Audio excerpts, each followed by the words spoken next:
தினமொரு திருக்குறளில் பொருட்பால், அரசியல், அதிகாரம், அறிவுடைமை 429வது குறள். ரொம்ப அழகான அற்புதமான குறள். இன்னைக்கு எதிரதா காக்கும் அறிவினார்க்கில்லை அதிர வருவதோர் நோய்.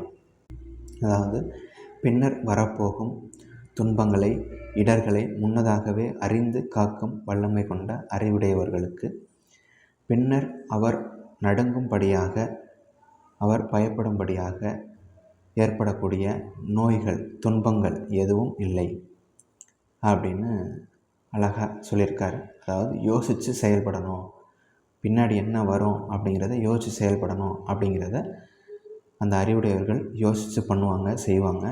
அந்த மாதிரி யோசித்து ஒரு விஷயத்தை பண்ணோம், செஞ்சோம் அப்படின்னா நம்ம நடுங்கக்கூடிய அளவுக்கு துன்பங்கள், நோய்கள் எதுவும் நம்மை அண்டாது அப்படின்னு சொல்லியிருக்காரு.